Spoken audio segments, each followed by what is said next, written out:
Semana pasada repasamos esta escritura de Gálatas 6, que nos sirvió de introducción al tema que fue tomado la semana pasada en Gálatas 6. El sermón de la semana pasada se inició así: no os engañéis, Dios no puede ser burlado, pues todo lo que el hombre sembrare, eso también segará. Porque el que siembra para su carne, de la carne segará corrupción, mas el que siembra para el Espíritu, del Espíritu segará vida eterna. No nos cansemos, pues, de hacer bien, porque a su tiempo segaremos si no desmayamos. Esa fue la escritura introductoria. La semana recién pasada hablamos respecto que la vida espiritual de todos requiere para su progreso y para su desarrollo de inversiones espirituales. E hicimos esta analogía, ¿verdad?, de el que siembra trigo, al final de la temporada lo que espera cosechar es trigo. Ningún agricultor podría pensar que si siembra papas va a producir trigo, o si siembra manzanas va a producir ese árbol de manzanas, va a producir peras. Eso es algo, una incongruencia. Así también a nivel espiritual. Si se siembra espiritual, la cosecha es espiritual. Y si uno siembra para lo carnal, la cosecha es carnal.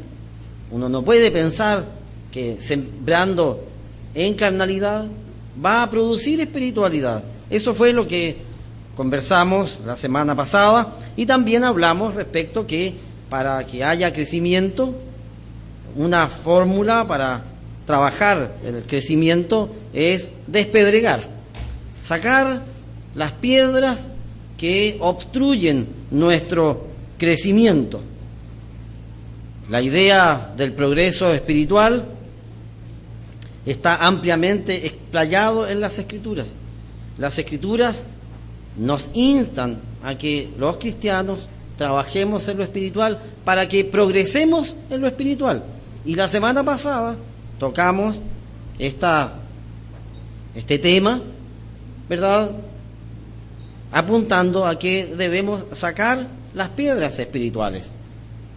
Hoy día vamos a hablar respecto de los facilitadores en el desarrollo del espíritu.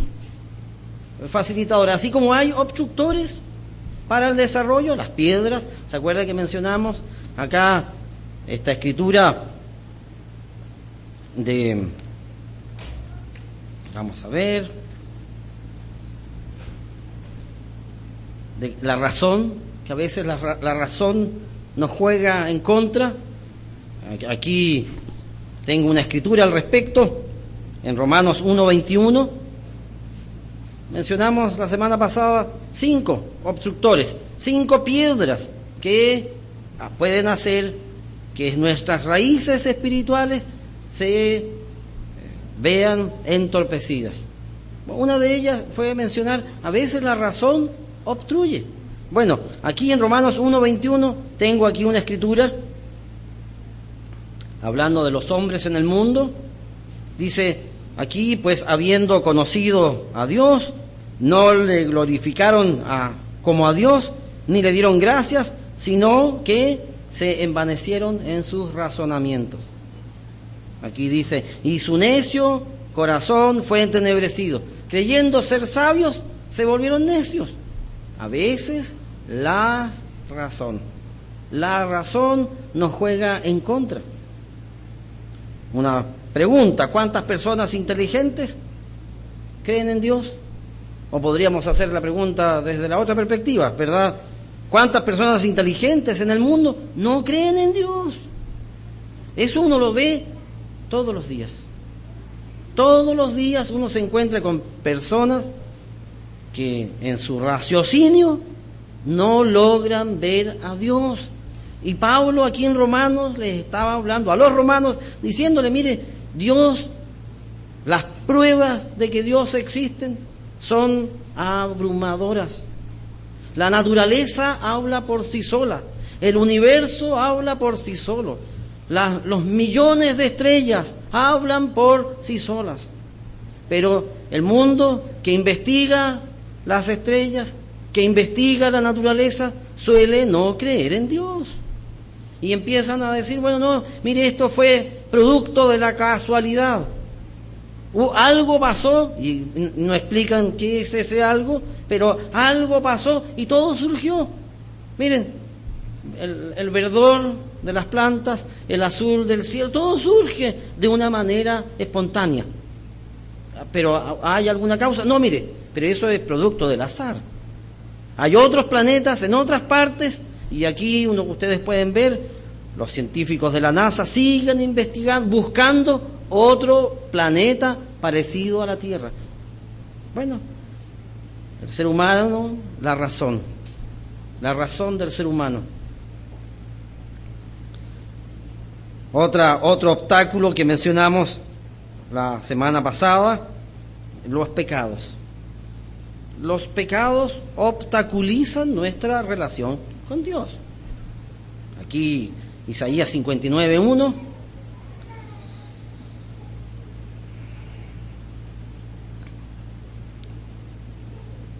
dice la Escritura: he aquí que no se ha cortado la mano del Eterno para salvar, ni se ha agravado su oído para oír, pero vuestras iniquidades han hecho división. ¿Ve? Los pecados obstaculizan nuestra relación con Dios. Son una piedra, ¿verdad?, que hay muy grande, que puede a veces hacer que nuestra vida espiritual, nuestro crecimiento, se vea allí entorpecido. A veces es Satanás y sus huestes que se alzan y obstaculizan nuestra relación con Dios. Eso la Escritura lo menciona muchas veces.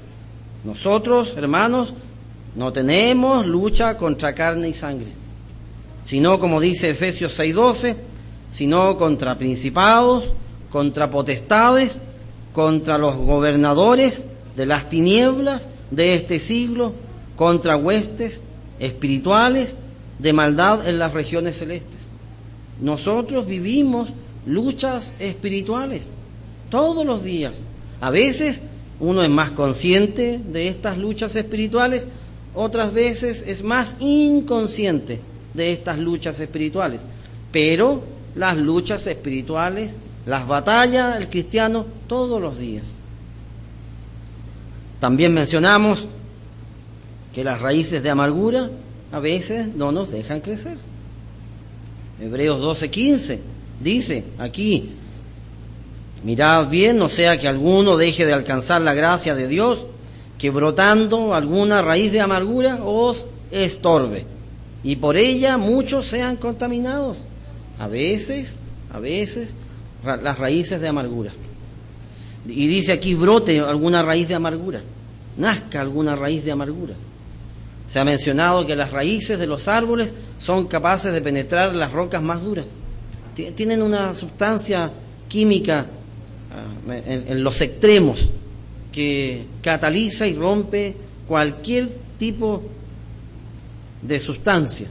Y por eso aquí hay que tener tanto cuidado con el trabajo que damos a las raíces de amargura. Hay que sacar las raíces de amargura, porque las raíces de amargura obstruyen nuestro crecimiento.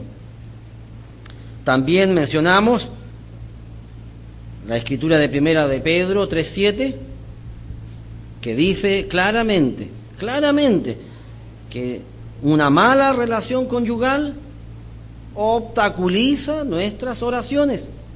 Y si obstaculiza nuestras oraciones, nuestra relación con Dios se ve obstruida. Aquí está, Primera de Pedro 3:7, dice: vosotros maridos, igualmente vivid con ellas, con las esposas, sabiamente, dando honor a la mujer como a vaso más frágil y como a coherederas de la gracia, de la vida, para que vuestras oraciones no tengan estorbo.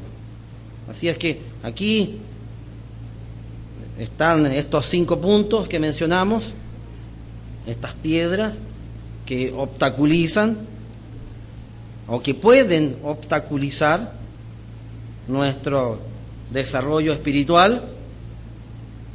Y hoy día vamos a hablar entonces de los facilitadores para el crecimiento espiritual. Es interesante que la Escritura una y otra vez nos inste a que crezcamos espiritualmente. La Escritura una y otra vez reitera la necesidad que tienen los cristianos, que tenemos los cristianos, de crecer. Acá vamos a tocar algunas escrituras al respecto, en 2 de Pedro 3:18, por ejemplo.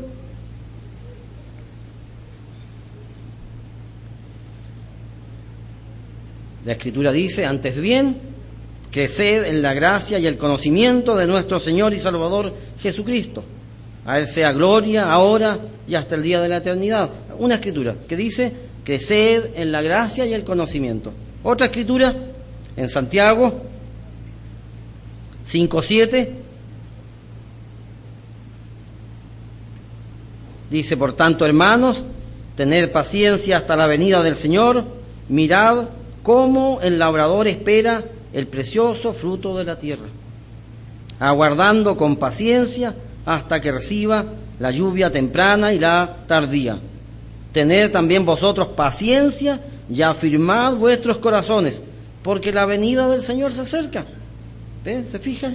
Aquí hablando del crecimiento. También en 1 de Pedro 2:1 dice: desechando pues toda malicia, todo engaño, hipocresía, envidias y todas las detracciones, desead como niños recién nacidos la leche espiritual no adulterada, para que por ella crezcáis para salvación. ¿Se fijan? El tema del crecimiento espiritual una y otra vez se reitera y se repite en las Escrituras. Por eso es que tratar este tema mirándolo desde una perspectiva, ¿verdad? Saquemos las piedras, trabajemos con nuestra viña, es una manera. Ahora bien, el tema de hoy: facilitadores para el crecimiento. Facilitador, palabra compuesta que significa hacer fácil. Hacer fácil. ¿Qué o quién nos hace fácil el crecer? O dicho de alguna otra manera, ¿habrá alguna clave que nos facilite el desarrollo y el crecimiento espiritual? Así como hay obstructores del crecimiento y del desarrollo espiritual, también hay facilitadores del desarrollo y el crecimiento espiritual. La primera clave facilitadora, desde mi perspectiva, en Mateo 7:7, Jesús, hablándole a sus discípulos, habló de la oración. La oración continua y persistente es un facilitador del crecimiento espiritual. Mateo 7, verso 7 dice: pedid y se os dará, buscad y hallaréis, llamad y se os abrirá. Mateo 7:8 dice: porque todo aquel que pide recibe, y el que busca halla, y al que llama se le abrirá. Si uno quiere crecer espiritualmente, ¿no sería lógico pensar que uno le pida a Dios que lo ayude a crecer? ¿No sería lógico pensar que Dios lo ayude a uno a crecer? ¿Y qué pasa cuando uno no quiere crecer? ¿No sería lógico pedirle a Dios que le saque a uno esos pensamientos? Y dice aquí el verso 9: ¿qué hombre hay de vosotros que si su hijo le pide pan, le dará una piedra? Dios es un Dios que está muy al pendiente de nosotros. Dios no es alguien que está escondido, ya lo hablamos la semana pasada. Dios está en todas partes. Dios, antes que uno pronuncie una palabra, Dios ya sabe lo que nosotros hemos de pedir. Y dice aquí, verso 10, o si le pide un pescado, ¿le dará una serpiente? Pues si vosotros siendo malos, Jesucristo le estaba diciendo eso a sus discípulos. Hay uno solo bueno, Dios, el Padre. Dice, pues si vosotros siendo malos sabéis dar buenas dádivas a vuestros hijos, ¿cuánto más vuestro Padre que está en los cielos dará buenas cosas a los que le pidan? Y esto es algo crucial en el desarrollo del carácter cristiano, en el crecimiento espiritual. Uno debe pedirle a Dios todos los días, en la mañana, al mediodía, en la noche, constantemente pedirle a Dios que Él nos dé lo que a nosotros nos hace falta. Todos tenemos faltas, pero uno le tiene que pedir a Dios constantemente, persistentemente. Mateo 21:21.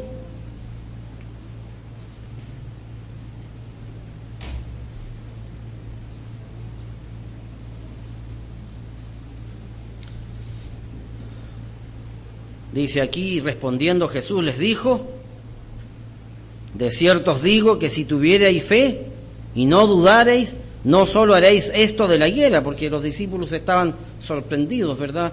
Jesucristo maldijo la higuera y la higuera se secó, porque no tenía fruto. Y dice aquí, que si tuvierais fe y no dudareis, no solo haréis esto de la higuera, sino que si a este monte dijerais, quítate y echa en el mar, será hecho.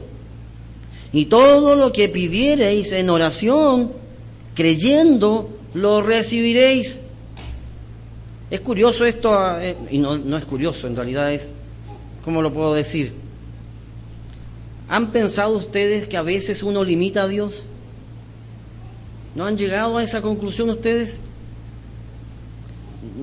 No creo que esto pueda darse. Por eso yo no lo pido, porque en realidad yo no creo que esto pueda darse. ¿Quién le dijo a usted que esto no puede darse? La razón, que es un obstáculo, es una piedra. El otro día leí un aviso que decía, lo maravilloso de los milagros es que a veces ocurren. Lo maravilloso de los milagros es que a veces ocurren. Dios es un Dios de milagros. Dios es un Dios de milagros. Dios es un Dios que no anda con cosas pequeñas, con sus hijos. Somos nosotros los que a veces limitamos a Dios. Y en nuestras oraciones uno dice, Jesús dijo, mire, si usted tuviera fe, esa convicción de lo que no se ve, si usted pidiera las cosas con fe y usted lo creyera, eso va a resultar. Por eso es tan importante la oración. Es el nexo, es lo que nos mantiene unidos a nuestro Padre. Don Jaime mencionó la escritura de Santiago 5:13. Repasémoslas de nuevo. Dice aquí 5:13, ¿está alguno entre vosotros afligido? ¿Qué dice? ¿Qué dice? Haga oración.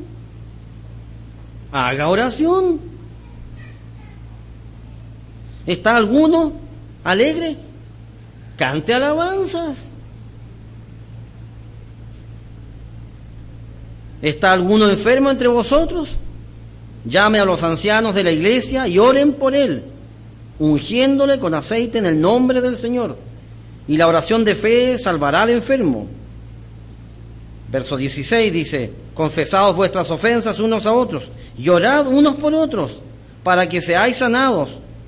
La oración eficaz del justo puede mucho. Y menciona un caso. Elías era un hombre sujeto a pasiones. La vida de Elías lo demuestra. Un hombre que era capaz de defender la fe y matar a cientos de sacerdotes, degollándolos en una peña. Y después Jezabel le dijo, mira, mañana vas a estar muerto. Y el hombre, en vez, uno dice, bueno, ¿qué pasó aquí? Huye a Oreb. ¿Verdad? Era un hombre que tenía esta fluctuación. Sin embargo, Dios dice, mire, era un hombre sujeto a pasiones semejantes a las nuestras. Y oró fervientemente para que no lloviese. ¿Y qué dice? Y no llovió. Y otra vez oró y el cielo dio lluvia. La oración constante y permanente nos puede hacer ver las cosas de esta vida con una perspectiva distinta. O podríamos decir, con una perspectiva correcta. Porque a veces nuestros anhelos nos juegan malas pasadas. A veces uno quiere cosas, pero a veces esas cosas no son para nuestro tiempo. Dios espera de nosotros que nosotros nos comuniquemos con Él. Y lo que yo entiendo es que Dios quiere ver en nosotros esta actitud. Él sabe nuestros problemas. ¿Ustedes creen que Dios no sabe nuestros problemas? Nuestras luchas internas, ¿ustedes creen que Dios no las conoce?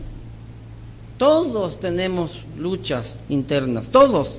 ¿Y usted cree que Dios no las conoce? Dios las conoce. Pero la Escritura una y otra vez reitera la necesidad que tenemos los cristianos de orar sin cesar. La Escritura es primera de Tesalonicenses 5:17. No dice orar cuando ustedes tengan un problema, orar cuando ustedes estén de ganas. Dice orar sin cesar. Así es que la primera clave para, o el primer facilitador del desarrollo espiritual, lejos es la oración eficaz. La segunda clave, o el segundo facilitador, es aprender de la experiencia. Aprender de la experiencia de otros. Si bien las experiencias son personales y muchas veces únicas, a veces el conocer cómo un, entre comillas, otro ha salido airoso de una prueba o aflicción, hay que ver que ayuda. Hay que ver que ayuda. No se olviden, este principio está validado por las mismas Escrituras. Primera de Corintios 10, hablando de la historia de Israel, la historia de la nación de Israel, la historia de hombres en Israel, de mujeres en Israel, que vivieron en otras épocas, pero vivieron los problemas de esta vida.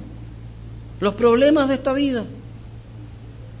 Dice aquí, y estas cosas les acontecieron, Primera de Corintios 10:11, como ejemplo, y están escritas para amonestarnos a nosotros, a quienes hemos alcanzado los fines de los siglos.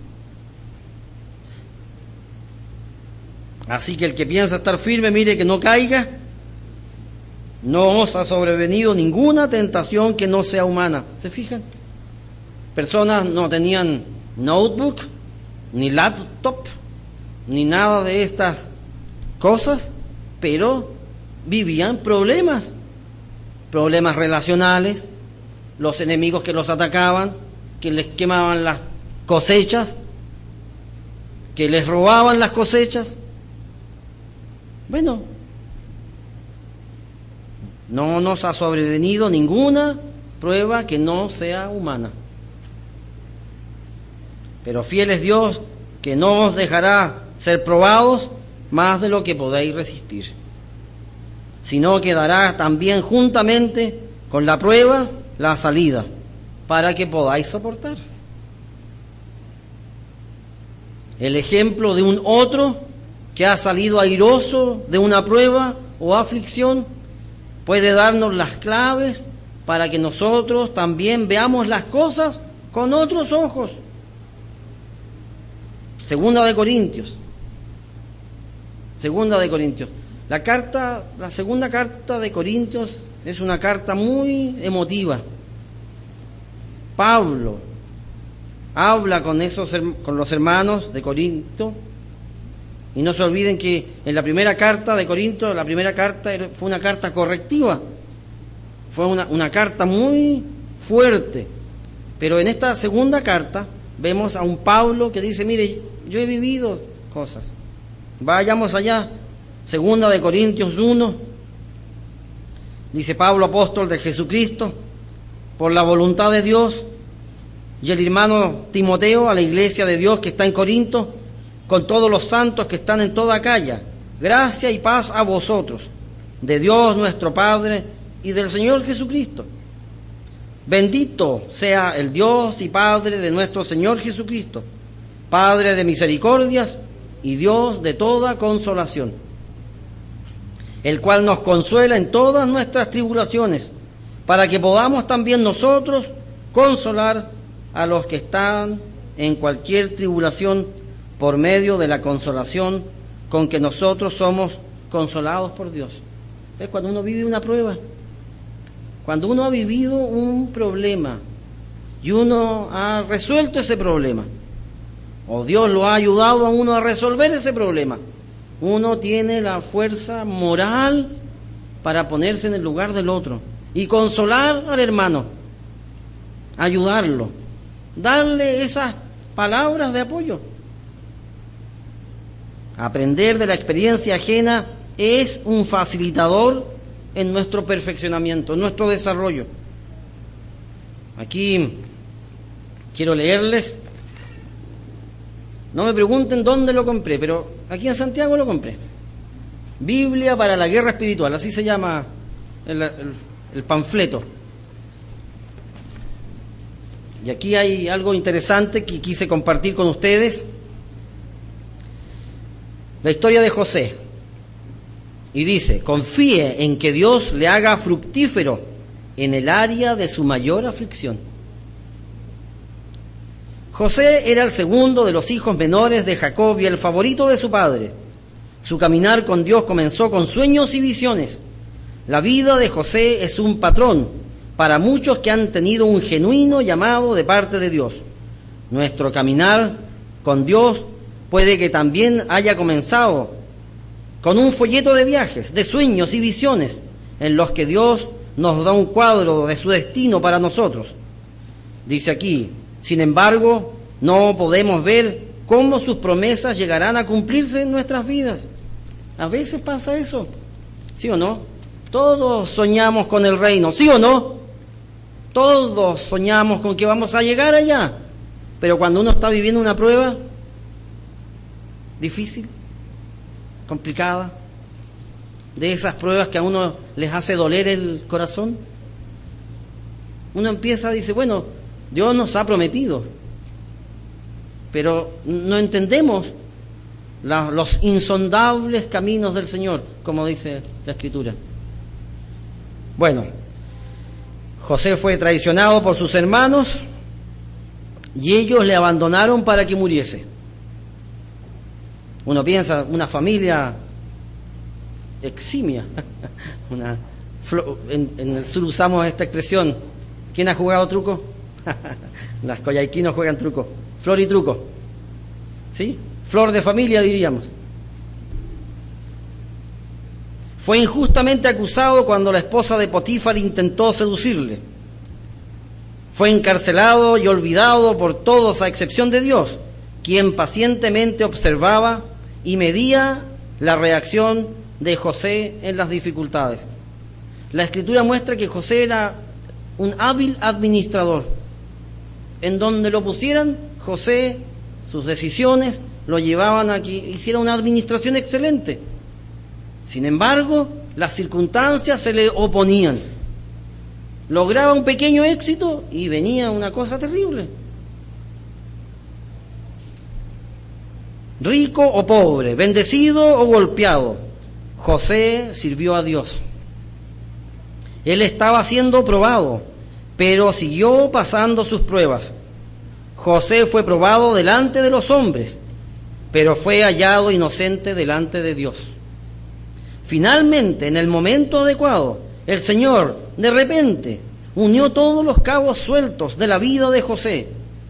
Todo lo que José atravesó habría parecido cruel e injusto, a excepción de que el Señor estaba dando forma a un hombre con un propósito. Dios utiliza todo aquello por lo que pasamos para futuros propósitos que solamente Dios sabe. Nosotros no vemos su plan final mientras que estamos en el valle. Al igual que Él permitió que José pasase por muchas pruebas, también permite que nosotros pasemos por grandes conflictos, porque Él sabe que en nuestras vidas, aquello en que nos hemos convertido por su gracia, ayudará a otros a encontrar el refugio de Dios en sus vidas. Y aquí los nombres que les dio a sus hijos José. Es muy interesante, dice aquí. Y llamó José el nombre de su primogénito Manasés, porque dijo: Dios me hizo olvidar todo mi trabajo y toda la casa de mi padre. Y después dice, llamó al segundo Efraín, porque dijo: Dios me hizo fructificar en la tierra de mi aflicción. En la tierra de su aflicción, en su batalla, es donde Dios le hará fructificar.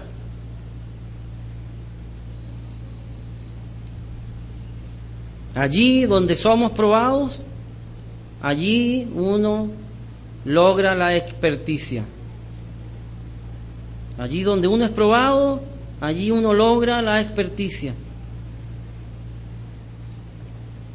Aprender de la experiencia de otros es un facilitador en nuestro perfeccionamiento.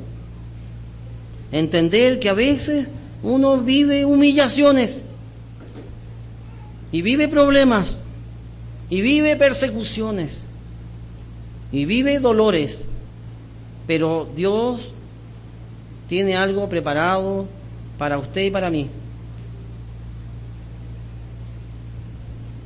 Y Dios en su momento abrirá las puertas, atará los cabos, y así como a José, nosotros también.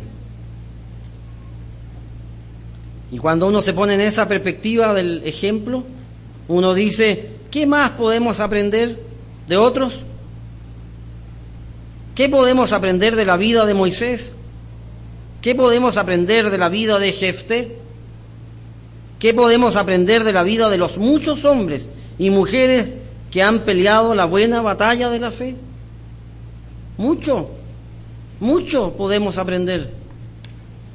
De hecho, pensaba, desde algún tiempo a la fecha he venido reflexionando en la misión que tenemos en la iglesia. Tenemos que llegar al mundo. En el mundo hay 7.000 millones de habitantes y nosotros somos alrededor de 20.000 personas. Y uno piensa, pero ¿qué pasa aquí? Bueno, he pensado en Gedeón. Gedeón tenía que enfrentar a los madianitas, un ejército de 30.000 soldados. Y él partió con una cifra equivalente. Y Dios le dijo: mira, manda a la casa al que tema y tiemble.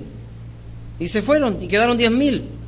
Y entonces ya Gedeón dice: bueno, mira, tengo que enfrentarme aquí a este ejército de 30.000.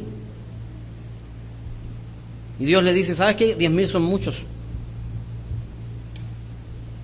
Deja a 300 nomás y enfréntate a los 30.000. Los porcentajes, alguien que sepa matemáticas sabe que son ínfimos. ¿Por qué Dios hizo eso? Aquí en Jueces 7,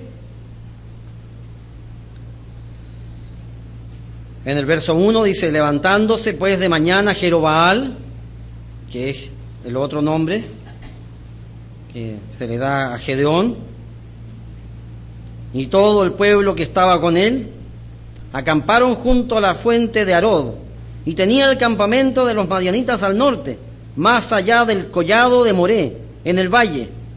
Y dijo el Eterno a Gedeón: el pueblo que está contigo es mucho, para que yo, Dios, entregue a los madianitas en su mano. No sea que se alabe Israel contra mí, diciendo: mi mano me ha salvado. Cuando pienso en la misión que tenemos como iglesia, el mérito de llegar al mundo va a ser de Dios. Va a ser de Dios. Ahora, eso no nos exime. Tenemos que hacer nuestra parte. Pero Dios se va a encargar de llegar a esos 7.000 millones de personas. Los ejemplos positivos son facilitadores en nuestro crecimiento. La Biblia está llena de ejemplos facilitadores para nuestro desarrollo espiritual. Por eso, aprender de la experiencia de otros nos puede facilitar el desarrollo espiritual. Tercer facilitador en la vida espiritual: aprenda a usar la espada de la palabra. Aprendamos a usar la espada de la palabra. Hebreos 4:12, la Escritura dice: porque la palabra de Dios es viva y eficaz, y más cortante que toda espada de dos filos. La espada romana, que se hizo famosa porque tenía dos filos, y no uno como las anteriores. Y penetra hasta partir el alma y el espíritu, las coyunturas y los tuétanos, y discierne los pensamientos y las intenciones del corazón. La espada de la palabra. Y no hay cosa creada que no sea manifiesta en su presencia. Antes bien, todas las cosas están desnudas y abiertas a los ojos de aquel a quien tenemos que dar cuenta. La espada de la palabra. Aprender a usarla. Hay un folleto en la iglesia: cómo entender la Biblia. Cómo entender la Biblia. Y aquí hay algunas claves para aprender a usar la Biblia. Todos nosotros debiéramos tener una Biblia que fuera de uno, que fuera mi Biblia, de manera que yo pueda conocerla, de manera que yo pueda rayarla, de manera que yo pueda subrayarla, de manera que yo pueda identificar con colores temas importantes. Y también aprender a usar los libros de consulta. Entre ellos, uno de los mejores consejos es tener, ojalá, otra versión de la Biblia. No solamente contentarse con tener una sola versión de la Biblia. También una concordancia de la Biblia. Las concordancias. Una enciclopedia o diccionario bíblico. Un comentario bíblico.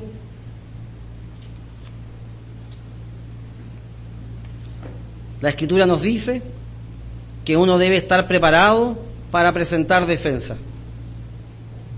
Eso dice la Escritura, 1 de Pedro 3:14. Dice más también: si alguna cosa padecéis por causa de la justicia, bienaventurados sois. Por tanto, no os amedrentéis por temor de ellos, ni os conturbéis, sino santificad a Dios el Señor en vuestros corazones, y estad siempre preparados para presentar defensa con mansedumbre y reverencia ante todo el que os demande razón de la esperanza que hay en vosotros. ¿Cómo hacerlo? Aprenda a usar la espada de la palabra. Estudie la palabra. Como decía el señor Armstrong, no me crea a mí, sino créale a su Biblia. No me crean a mí. Busquen en las Escrituras. Estudien su Biblia. Cuarta clave para el crecimiento espiritual: aprendamos a ser diligentes. Aprendamos a ser diligentes. No deje para mañana lo que puede hacer hoy. Efesios 5:15.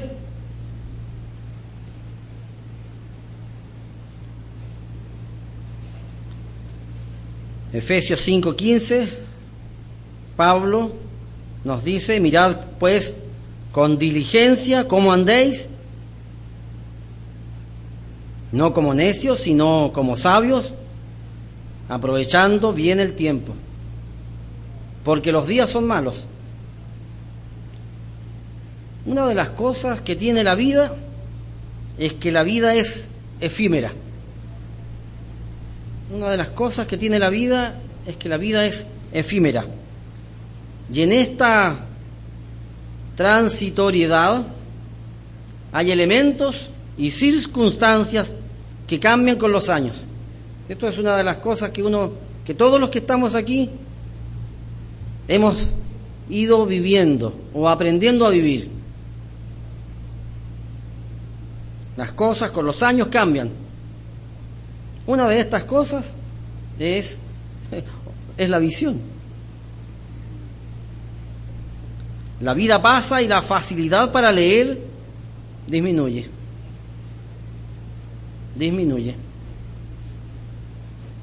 No deje para mañana lo que tal vez mañana no pueda hacer. No lo dé por sentado.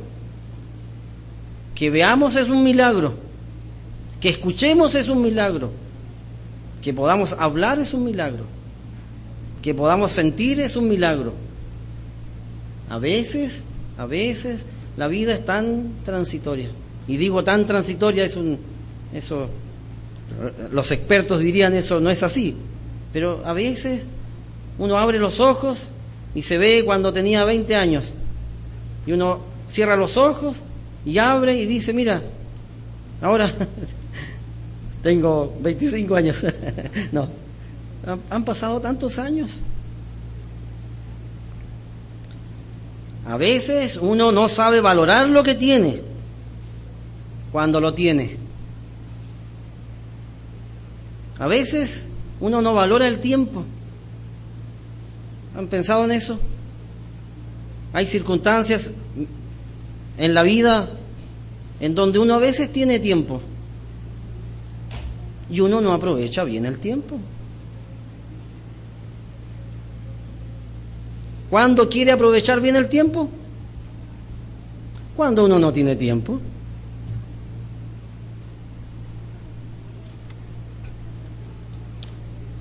A veces, en ese tiempo, no hacemos lo que tendríamos que hacer. A veces suele suceder que uno anda por la vida desfasado. A veces. ¿No se han sentido desfasados? Con el pie cambiado. Cuando tiene que hacer algo no lo hace. Hay que aprender a ser diligentes, aprovechando estos buenos tiempos. ¿Han pensado ustedes que si alguna vez viene una persecución, como dice la Escritura que va a venir, que vamos a ser perseguidos, no vamos a tener la tranquilidad para estudiar como la tenemos ahora? Vivimos en un país en paz. no hay grandes problemas sociales. ¿Quién les dijo que esto va a seguir así por siempre? Uno no sabe. Antes de la Segunda Guerra Mundial, los judíos creían que a ellos no les iba a pasar nada. Ellos fueron apartados en guetos. En toda Europa ya habían guetos antes de la Segunda Guerra Mundial. Y ellos seguían diciendo, miren, ¿saben qué? Nosotros los judíos hacemos producir a Alemania. Así es que nosotros, ¿por qué nos van a perseguir si nosotros somos útiles a Alemania? Y los persiguieron. Y no solamente los persiguieron, los mataron. A veces uno no hace lo que tiene que hacer cuando está el tiempo para hacerlo.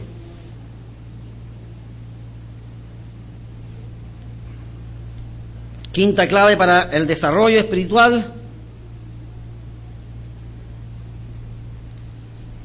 aprenda a ser un buen amigo. Aprenda a ser un buen amigo. Aprenda a ser un buen amigo de sus hijos. Aprenda a ser un buen amigo de sus padres. Aprenda a ser un buen amigo de su esposa. Aprenda a ser un buen amigo de Dios. Y ustedes dirán, bueno, sí, ¿y eso qué? ¿Puede ser un facilitador? Yo creo, yo siento, es mi convicción que un excelente facilitador en el desarrollo o para el desarrollo espiritual es el poder desarrollar relaciones significativas, ya sea con Dios, ya sea con los hombres que fueron hechos a imagen de Dios. Esa es mi convicción. Abraham, en Isaías 41:8, Abraham, Dios lo llama amigo, amigo. Pero tú, Israel, siervo mío eres tú, Jacob, a quien yo escogí, descendencia de Abraham, mi amigo. ¿Y quiénes son amigos? En Juan 15,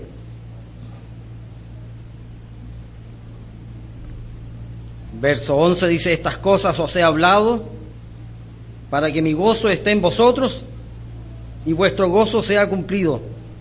Este es mi mandamiento, que os améis unos a otros, como yo os he amado. Juan 15, verso 13. Nadie tiene mayor amor que este, que uno ponga su vida por sus amigos. Vosotros sois mis amigos, si hacéis lo que yo os mando.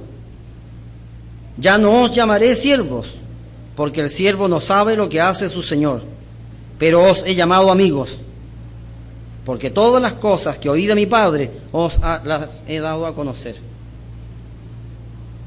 Aprendamos a ser amigos, amigos de Dios, amigos de nuestros hermanos.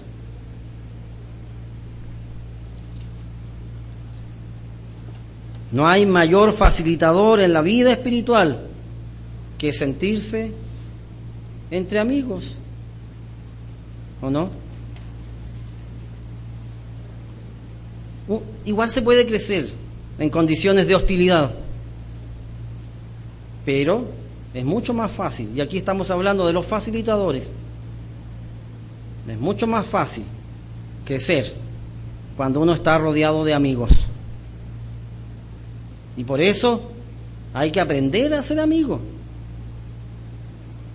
Aprender a ser amigo de sus hijos, de sus padres, de sus hermanos. A propósito, a un amigo se le quiere, no se le intenta cambiar. Dios es el que cambia. Uno, si quiere a un amigo, lo quiere con sus virtudes y con sus defectos. Viene en el paquete completo. Eso es lo que siempre decimos cuando hacemos la preparación antes de un matrimonio. Uno dice eso, ¿sí o no? La persona con la cual usted se va a casar tiene virtudes y tiene defectos.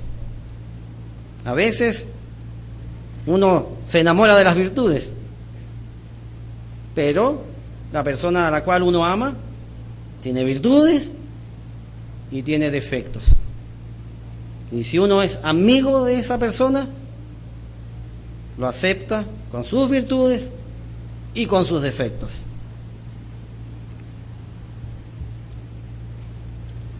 Debemos aprender a ser amigos, con virtudes y defectos. Cuando don Jaime preguntaba esto de dar la vida por el hermano, aquí tengo una escritura, no la traía en mis apuntes, pero me recordé aquí cuando David fue perseguido por su hijo, y su hijo buscaba a David para matarlo. Cuando él va huyendo de Jerusalén, vino aquí un amigo de él, segunda de Samuel 15, verso 19.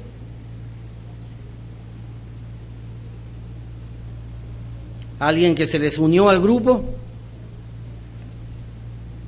aquí Itai Geteo, así se llamaba este hombre. Y David le dijo: ¿para qué vienes tú también con nosotros? Segunda de Samuel 15, verso 19. David le dijo: ¿para qué vienes tú también con nosotros? Vuélvete y quédate con el rey. David le estaba diciendo, ¿quién era el rey? Su hijo, o el que estaba usurpando el poder en ese momento. Vuélvete y quédate con el rey, porque tú eres extranjero. Tú no estás obligado conmigo. Tú no eres familia mía. Tú eres extranjero y desterrado también de tu lugar. Tú tienes tus problemas. Tú tienes tus cosas. Verso 20, ayer viniste y he de hacer hoy que te muevas para ir con nosotros. En cuanto a mí, yo iré a donde pueda ir. Tú vuélvete, ya haz volver a tus hermanos, y el Eterno te muestre amor permanente y fidelidad. David lo exculpa y le dice: mira, esto no es tu problema. Tú no eres familia mía. Aquí mi hijo no te va a matar a ti, ¿no? Porque anda tratando de matarme a mí y a toda la descendencia, porque así es en Oriente. Cuando un rey toma el poder, tiene que eliminar a toda la familia. ¿Y qué le responde aquí Itai Geteo? Y respondió Itai al rey diciendo: vive Dios y vive mi señor el rey, que o para muerte o para vida, donde mi señor el rey estuviere, allí estará también tu siervo. Esto no es cosa de conveniencia. No, la amistad trasciende las conveniencias. Y aquí Itai le dice: mire, para muerte o para vida, eso no importa. Si al rey lo persiguen, me persiguen a mí también.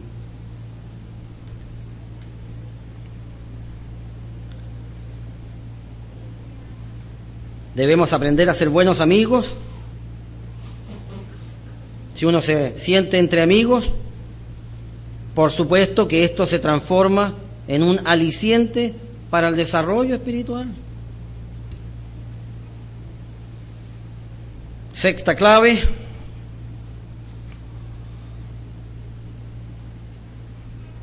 lo que le dijo Dios a Josué, aprender a ser perseverantes en la tarea encomendada. En Josué 1:1 dice: aconteció después de la muerte de Moisés, siervo del Eterno, que el Eterno habló a Josué, hijo de Nun, servidor de Moisés, diciendo: mi siervo Moisés ha muerto, ahora pues levántate y pasa este Jordán.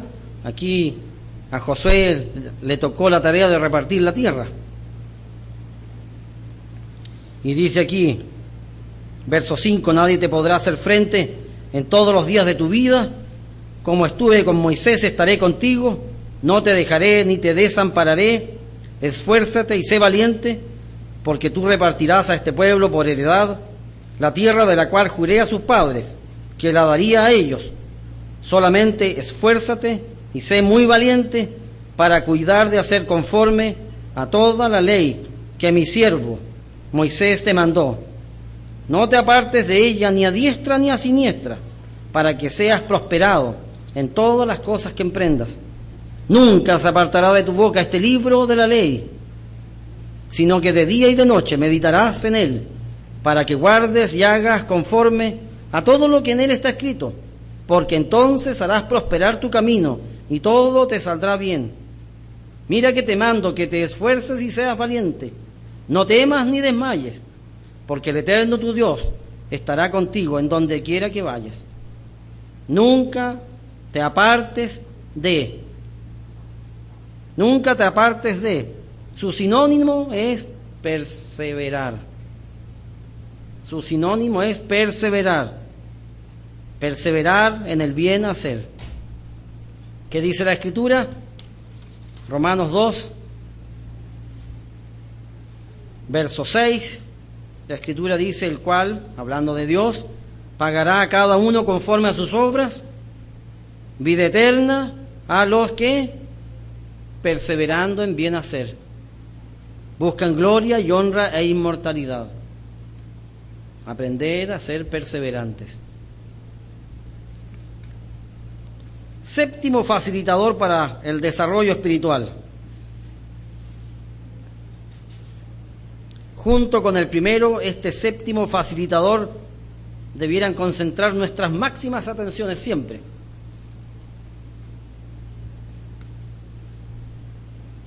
En segunda de Timoteo,